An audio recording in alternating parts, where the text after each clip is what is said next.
Pixel. Yeah, I know I've been gone for quite a while, of course. I've actually been stuck in the real world, unfortunately. Things got really kind of hectic for me since about October of last year. I had a chance to do something this past January on the channel, but ever since then, really things have kind of gotten crazier for me. So what I've decided that I would like to do is I've been really getting into the Evercade. Now I've done a couple of videos already on the Evercade. It's a great idea. It's a great concept. The problem is there is just so much shovelware on this console. For any of you who either have it or have been interested in, maybe you kind of looked at some of the games that are on there, you've noticed that it's a bit of a problem, really. What we're going to do today is we are going to go ahead and take a look at all of the collections that came out on the Evercade. I'm not doing it on this video, but I am going to do it in a series of videos. So for this first one, of course, we're going to be taking a look right at the Atari Collection 1, which was mostly Atari 2600 and a couple of 7800 games that were splattered in there. Now, this is going to be a very difficult thing to do because I'm going to have to go through every single game on the collection. Now, I am staying away from any of the games that come as extras, like if you have a Versus and you put multiple cartridges into the Versus. We're not going to be touching any of those additional games. This is just going to be straight up right off of the cartridge that you get when you plug it in. That's it. So that's what I'm going to be doing with all of these videos. But to start things off here, we're looking at cartridge number 1, again, the Atari 1 collection. So the first game in this collection is Adventure. This game, it was I remember enjoying this game when I was younger, but I really couldn't get very far. You take a look at this game, you see it's very convoluted. There's really not a whole lot that you can do in the game, at least from a standpoint of just looking at the game, picking up and play, like we used to do back in the NES days. Even Atari, for the most part, was pick up and play. But they had some of these games that were just so out there that it was impossible to just figure out. Yeah, they had instruction manuals that you could read, and sometimes they were helpful, sometimes they weren't. In this case, Adventure, you're of course playing the block. You move around, you pick up items. You can only carry one item at a time, but you have to move them about, you have to slay dragons, and you have to, I guess, get through this maze. I would have never been able to beat this game or whatever. I know there is a credit, like an Easter egg that's hidden in it. I haven't even attempted to do that because I get way too bored with this game to begin with. So with the Atari games, we're going to have to rate these a little bit different than I will with some of the later games. Really, the idea behind it is a fun factor. I mean, you got your beeps and your bloops when it comes to Atari. You've got your controlling, either good or bad, that sort of thing. So I'm taking some of that into account here, and really Adventure kind of falls flat. On a scale from 1 to 5, I'm going to have to rate this one a 1. The next one that we have is a 7800 game. This one is Alien Brigade. Now this one's actually kind of a neat game. I've never played this game back when I was younger, so it was nice to be able to try it out on the Versus. Actually, in this case, it was the Evercade when I first played it, because this was the one that came with the original Versus. So Alien Brigade, it's a rail shooter. You're playing some kind of army guy, I suppose, and you're trying to take out these aliens, but you're also shooting the army guys that are out there. I'm really confused as to what you're doing in this game or what the idea is. Maybe it's like some kind of people in the world that are teaming up with the aliens, or maybe the aliens have taken them over. I really don't know. But you have to try to rescue the hostages, and you have to take out the bad guy. Sounds pretty simple enough, but this game is actually quite difficult once you start getting into it. It does control really well, but again, this is another game that just does not do very well. So I'm going to have to give this one a 2-star. Going on to Aqua Venture. Another interesting game for the Atari 2600. This was a game that you can pick up and you can play. You can learn it real quick. So this one's definitely got a star just for that. But being able to kind of dive down, you have to find treasure and you have to bring it back up. And then you bring yourself to the mermaid, and the mermaid, of course, brings you up to the surface, who then refills your air to let you start on the next level. So then you start diving down and you do it all over again. The weird thing was, I noticed when you dive down into the water for one level and then you pop back up, the mermaid's already there and you can go ahead and progress to the next level without actually having to go down and get the treasure. I'm not sure what that was all about, but the nice thing is this was a simple game to be able to kind of look at, start playing, and you really understand it right away. So that, along with the controlling, I give this one a 3. The next game in our list of games is Asteroids. The Atari 2600 version of Asteroids was very simplistic. I played this game for over 20 minutes before I actually took the point counter and looped it around. So I found it fun to play, more so because I was curious as to what was going to happen when I hit that score, not realizing that it was just going to loop right around. I don't remember being able to do that when I was younger. Of course, playing with the Atari joysticks rather than the actual Evercade controllers here did make it a lot more difficult. So that could have had something to do with it. But Asteroids, it's a simple, again, pick up and play kind of game. You do have your sound and your, I guess, kind of almost a heartbeat kind of feel to it that kind of gets you wanting to continue and go more. And these asteroids, they just keep looping around, and after you destroy all of them on the screen and it starts over, there's just tons of asteroids on the screen again. You don't know if you're going to be right next to one or not. So generally I try to stay right in the middle when I play this game, but it really, again, is a very simplistic game. Can't hold my attention for too long. I played it for 20 minutes. It's probably about all I can take for an entire year, if that.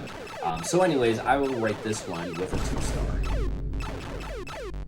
Our next game we're going to take a look at is Canyon Bomber. Now, Canyon Bomber really is more of a 2-player game than a 1-player game. They do have AI that is built into the game, so that way you can play if you are playing alone.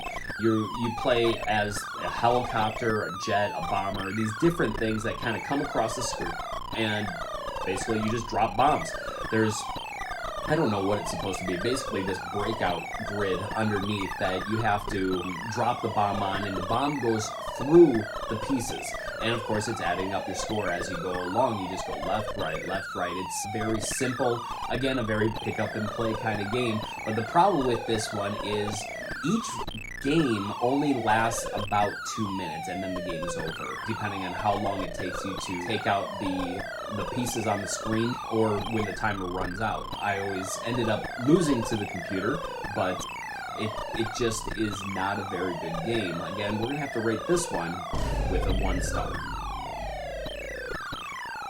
Our next game that we're going to take a look at is Centipede for the 2600.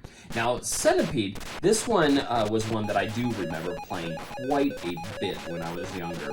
Now, this one originated in the arcades, but what they did is they scaled it down to the VCS and did quite a good job with it. The music and the sound effects, oh, I say music, but basically the sound effects that are going on really kind of, again, gets your excitement going when you're playing it. You hear the sound of the centipede coming down, or the flea dropping down, and your spider bouncing around and that sort of thing, and you know when you're in trouble.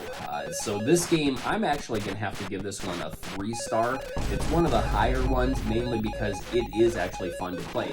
The next game that we're going to look at is Crystal Castles. Now, again, this used to be an arcade game as well, but Crystal Castles, it's like a Pac-Man clone. But it's an ISO 3D style game where you're this bear walking around. Of course, on the box art it shows him picking up these little jewels, but you're basically picking up these little lines on the screen, and I don't know how we would have done it on these old tube TVs, because being able to see those would have been very difficult on a screen like that, especially the TVs we used to use back in the day. A lot of the times black and white TVs, very small.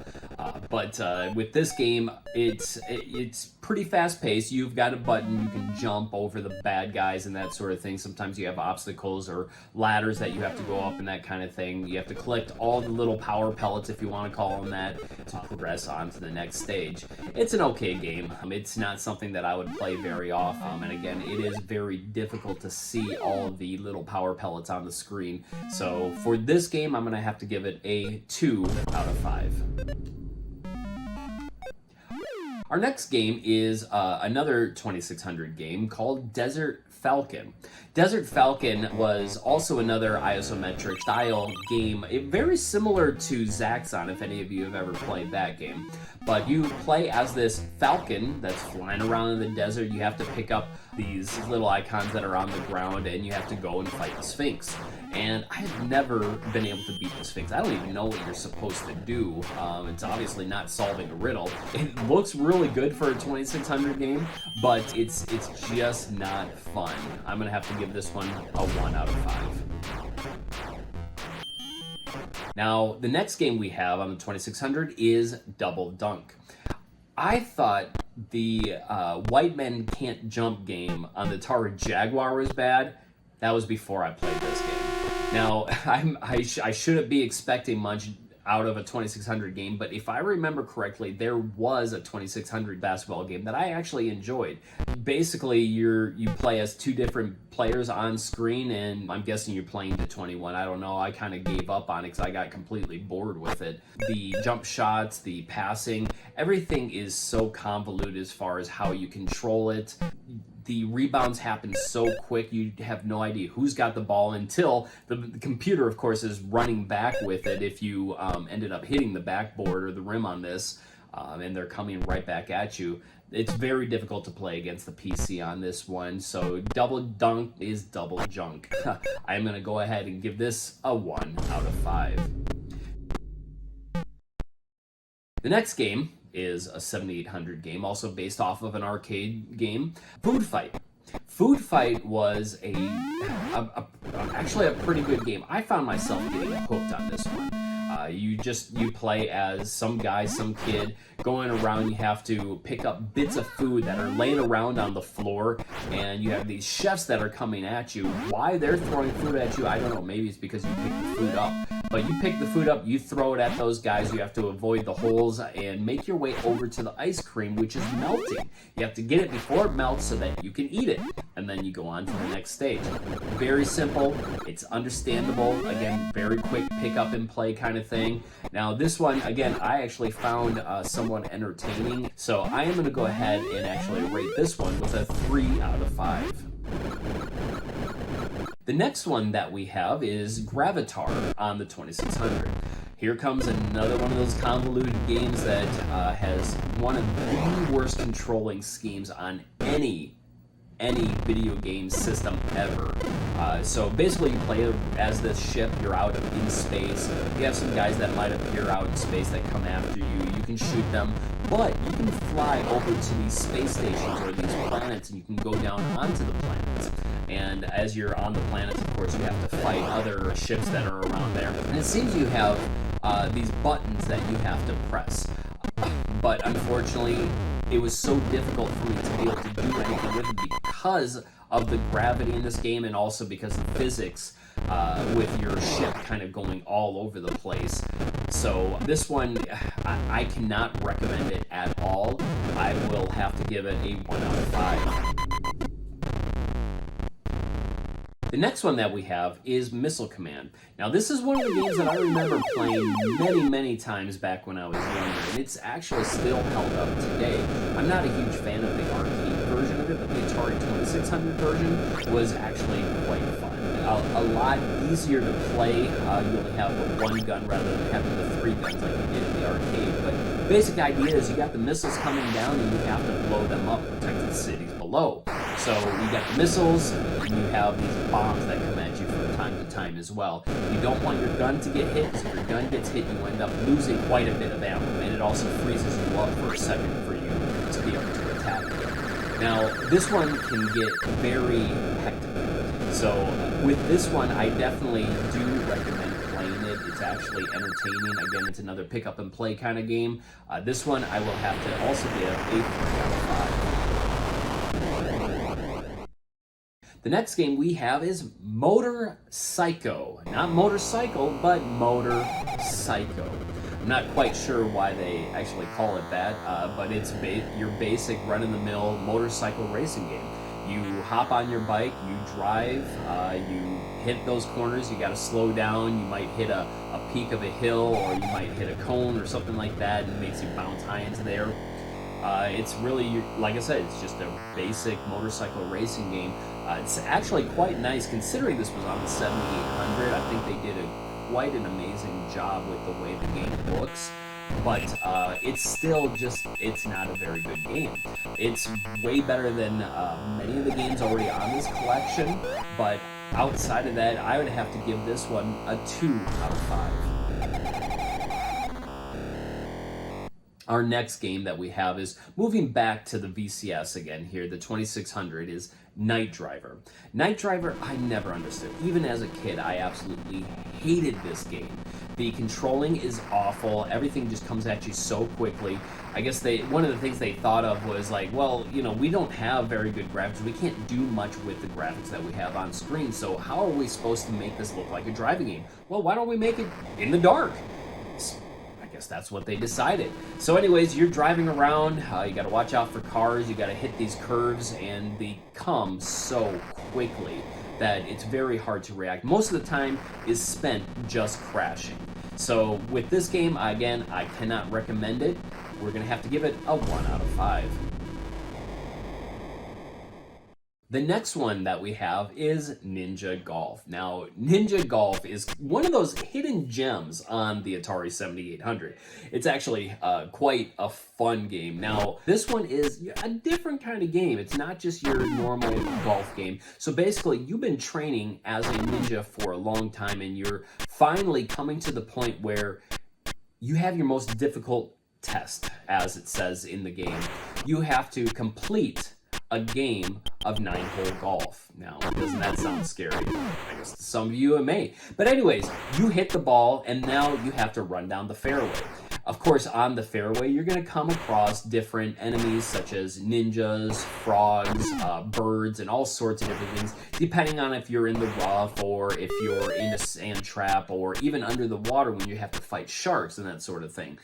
There are power-ups that you can collect throughout the stage to make it a little bit easier, but once you make it all the way to the green, instead of putting your ball into the green, you have to fight a dragon.